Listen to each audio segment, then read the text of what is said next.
सिलसिले बाई की अद्भुत भक्ति। पत्थरों में भगवान के दर्शन बहुत समय पहले की बात है। एक समृद्ध और विशाल राज्य में एक राजकुमारी रहती थी जिसका नाम था सिलसिले बाई।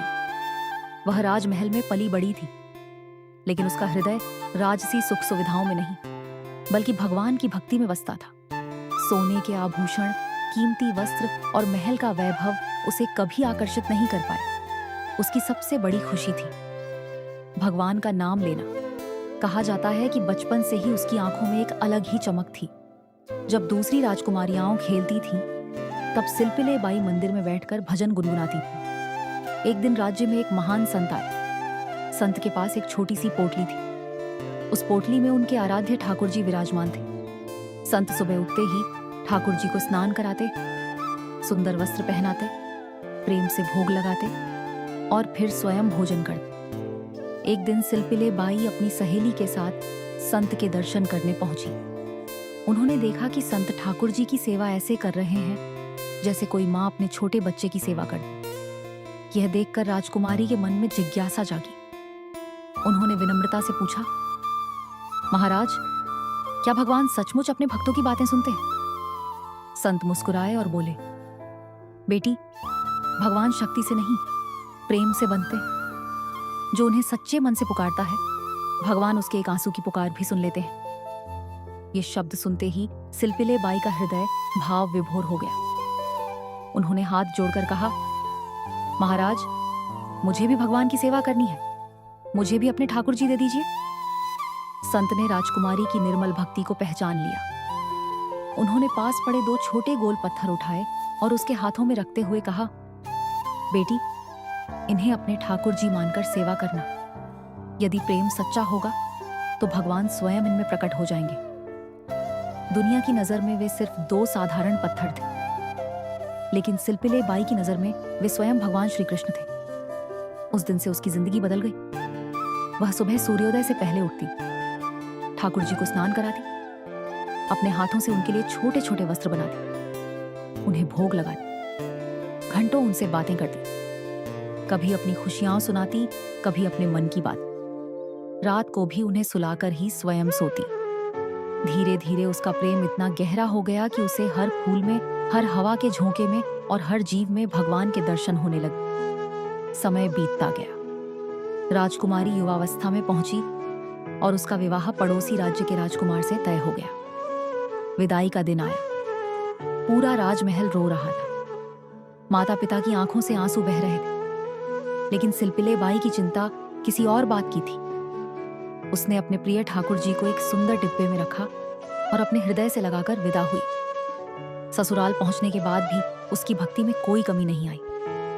वह प्रतिदिन घंटों ठाकुर जी के सामने बैठकर भजन गाती, उनके लिए भोजन बनाती, उनसे बातें करती, उन्हें अपना सबसे प्रिय मित्र मानती। राजकुमार यह सब देखता था। शुरुआत में उसने इसे सामान्य बात समझा, लेकिन धीरे धीरे उसके मन में ईर्ष्या जन्म लेने लगी।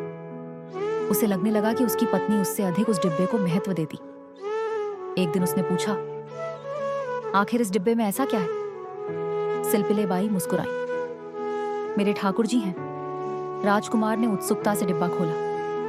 अंदर केवल दो छोटे पत्थर रखे थे। वह जोर जोर से हंसने लगा। इन पत्थरों को तुम भगवान कहती हो? सिलसिले बाई ने शांत स्वर में कहा, मेरे लिए ये पत्थर नहीं, मेरे प्रभु हैं। राजकुमार को यह बात समझ नहीं आई। उसने मन ही मन निश्चय कर लिया कि वह इस भ्रम को तोड़कर रहेगा।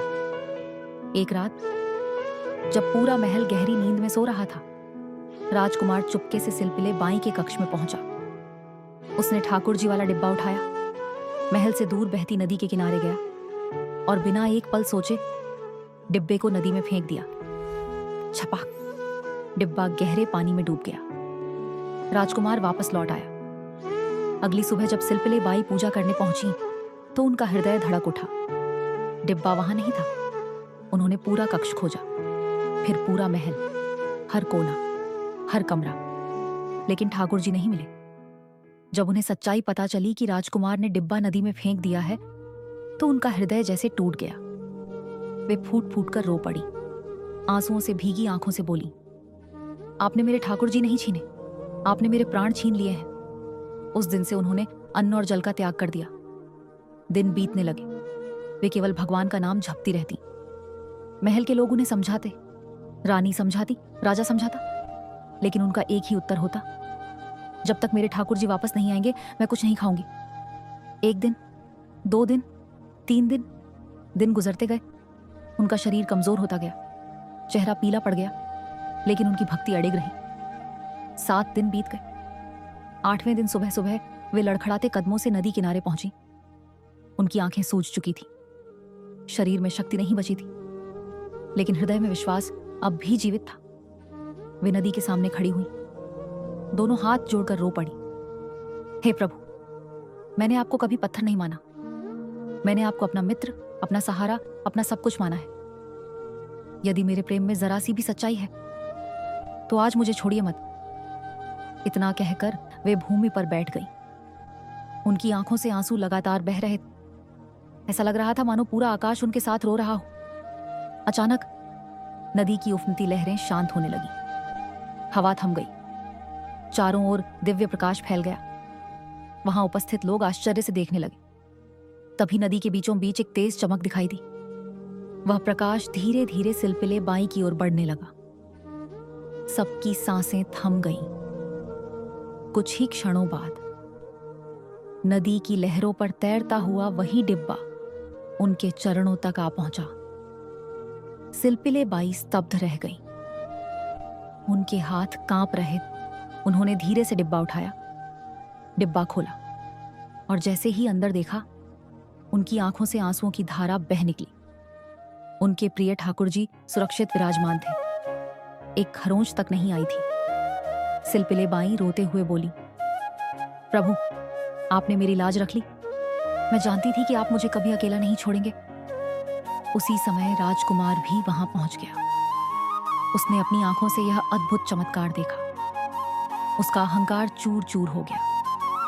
वह रोते हुए सिलपिले बाई के चरणों में गिर पड़ा।